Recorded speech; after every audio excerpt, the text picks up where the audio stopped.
আসসালামু আলাইকুম প্রিয় ফুটবল ফ্যান্স। ফুটবল ফ্ল্যাগের আজকের আলোচনা ফ্রান্সকে কেন্দ্র করে বিশ্বকাপের অন্যতম হট ফেভারিট অনেকের চোখে এ দলটা সম্পর্কে আলাদা করে কথা বলতেই হচ্ছে। গ্রুপ পর্বে তাদের প্রথম ম্যাচের সময়টা এগিয়ে আসছে এবং ওভারঅল এই মুহূর্তে দাঁড়িয়ে আমি ফ্রান্সের আলোচনাটা এটা দিয়ে শুরু করব।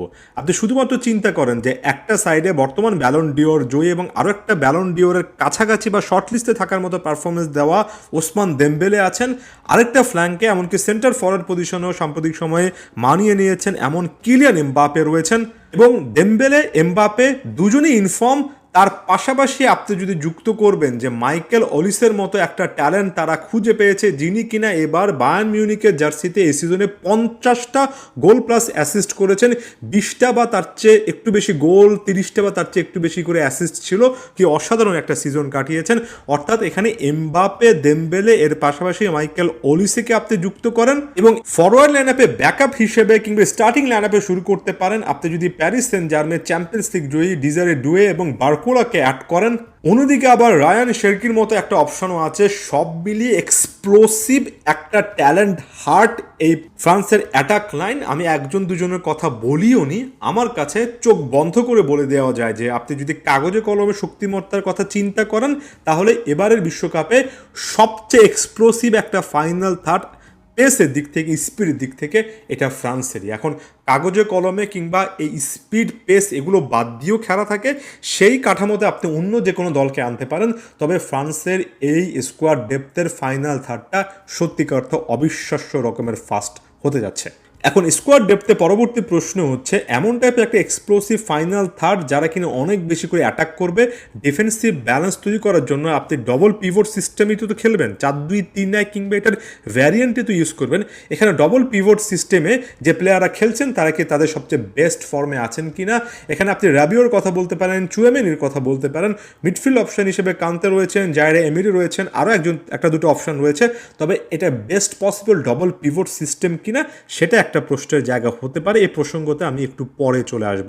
আমরা যদি ডিফেন্সে যাই সেখানে উইলিয়াম সালিবা রয়েছেন, উপমেকানো রয়েছেন। সালিবা তো এই সময়টাতে আমার চোখে অন্যতম সেরা একজন সেন্টার ব্যাকআপ হিসেবে এখানে কোনাটে রয়েছেন, হার্নান্দেস রয়েছেন, রাইট সাইডে জুলস কুন্ডে, মালো গুস্তো, লেফট সাইডে থিও হার্নান্দেস, যিনি এই অপশানগুলো রয়েছে। অর্থাৎ তাদের ডিফেন্স লাইনও কিন্তু যথেষ্ট এক্সপেরিয়েন্সড, যেটা অনেক টিমের কাছে সাম্প্রতিক বছরগুলোতে নেই। সেটা হচ্ছে যেমন টাইপের এক্সপ্লোসিভ ফাইনাল থার্ড বা মিডফিল্ড সেটার সাথে একই রকমের পারফর্ম করতে পারে সমানতালে এমন একটা ডিফেন্স লাইন। আমি এই ফ্রান্সের এই ডিফেন্স লাইনটাকে আসলে বিশ্বসেরা বলা যায় কিনা সেটা নিয়ে অনেক তর্ক বিতর্ক হতে পারে, অনেকে একেবারে দ্বিমত প্রকাশ করতে পারেন। তবে এক কথায় বলা যায় যে ফ্রান্সের এই ডিফেন্স লাইনটা আপনি কখনোই হিসেবে বাইরে রাখতে পারবেন না। আমার কাছে এই ডিফেন্স লাইনটা ফাইনাল থার্ডকে কম্পেনসেট করতে পারে, অন্তত সেই অ্যাবিলিটি আছে। গোলকিপার হিসেবে এখানে মাইক মাইগনানেরও যথেষ্ট এক্সপিরিয়েন্স কিন্তু অলরেডি হয়ে গিয়েছে। আমরা কোচ হিসেবে দিদিয়ার দেশমে চলে আসি। একটা বিশাল সময় ধরে সম্ভবত 2012 সাল থেকে দলটাকে ডাগ আউট থেকে নেতৃত্ব দিচ্ছেন।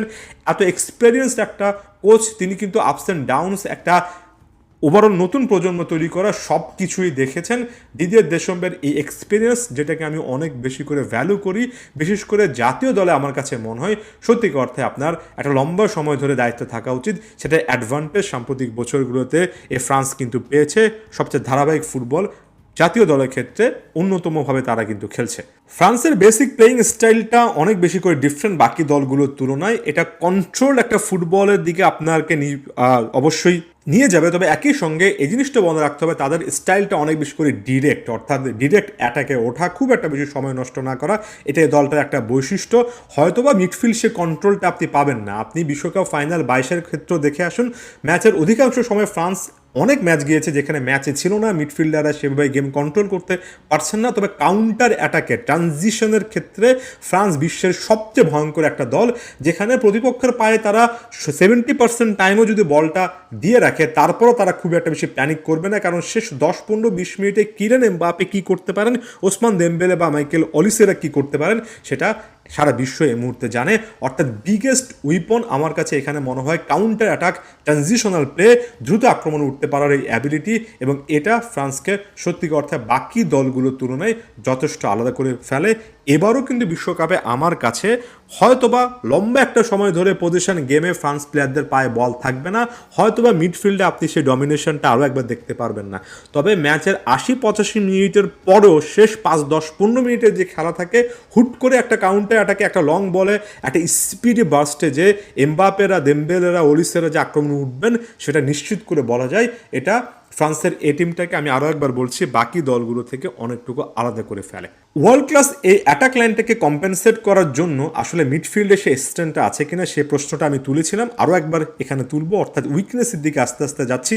মিডফিল্ডে একটা প্রোফাইলের অ্যাবসেন্সটা একটা লম্বা সময় ধরে আতোয়ান গ্রিজমান, যিনি কিনা অফ দ্য বল মুভমেন্ট, অর্থাৎ বল পায়ে না থাকলে পরিশ্রম করে খেলা, মিডফিল্ডে নেমে আসা, ডিফেন্সে নেমে আসা, এমন টাইপের মুভমেন্ট লাগাতার রিলেন্টলেসলি প্রেসিং করার আমার চোখে তার জেনারেশনের অন্যতম সেরা একজন ফুটবলার পার্টিকুলার স্কিলে তার না থাকাটা ব্যালেন্সটা নষ্ট করতে পারে। এটা সিগনিফিক্যান্ট একটা উইকনেস কিন্তু ফ্রান্স এই দলটার জন্য হতে পারে। আরও একটা উইকনেস এখানে বলা যায় যে লো ব্লক ডিফেন্স যদি প্রতিপক্ষ করে, অর্থাৎ প্রতিপক্ষ যদি একেবারে বাস পার্কিং ডিফেন্ড করে, সেক্ষেত্রে আসলে পকেট অফ স্পেস, হালকা টাইট স্পেসগুলো থেকে পাস জেনারেট করার ক্ষেত্রে কিছুটা হলো ল্যাক অফ ক্রিয়েটিভিটি আপনি দেখতে পারেন, কারণ সেই রকমের প্লে মেকিং সিস্টেমটা আসলে দিদির দেশম সেভাবে অ্যালাউ করেন না। অর্থাৎ প্রতিপক্ষ যদি অনেক লো ব্লক বাস পার্কিং ডিফেন্স করে, সেটার বিপক্ষে এই ফ্রান্সের ট্যাকটিক্সটা আমি দেখতে চাই। কাউন্টার অ্যাটাকে তারা বিশ্বসেরা, কোনো ডাউট নেই, তবে কিভাবে ন্যারো একেবারে কম্প্যাক্ট একটা ডিফেন্সের বিরুদ্ধে খেলতে হয় সেটা এখনও কিন্তু দেখার বাকি রয়েছে। অনেক সময় একক নির্ভরতা চলে আসতে পারে, আমরা 22 বিশ্বকাপের ফাইনালটাতেও দেখেছি কিলিয়ান এমবাপে একাই দলকে অনেকটাই খাদের কিনারা থেকে তুলে আনতে পেরেছিলেন। এমন টাইপে একক নির্ভরতা অনেকগুলো ম্যাচে আমি ফ্রান্সের অন্যান্য প্লেয়ারদের ক্ষেত্রে দেখেছি। এমন ইন্ডিভিজুয়াল ব্রিলিয়েন্সটা প্রত্যেক দলেরই থাকে, তবে সেটার উপর অতিরিক্ত তারা ডিপেন্ডেন্ট হয়ে যায় কিনা সেটা হয়তো একটা ওপেন এন্ডেড কোয়েশ্চেন রেখে গেলাম, পরবর্তীতে আলোচনা করা যেতে পারে। তবে সেটা যাই হোক, আমি ওই যে বললাম যে কোনো টুর্নামেন্ট শুরু হওয়ার আগে আপনি যদি সাম্প্রতিক ফর্ম দেখেন, আপনি যদি স্কোয়াড ডেপথ দেখেন, আপনি যদি ওভারঅল অ্যাবিলিটির দিক থেকে দেখেন, ফ্রান্স এবারের বিশ্বকাপে আরও একটা বিশ্বকাপে ফ্রান্স কিন্তু সত্যিকার অর্থে হট ফেভারিটদের একজন হিসেবে শুরু করছে। ধন্যবাদ সবাইকে।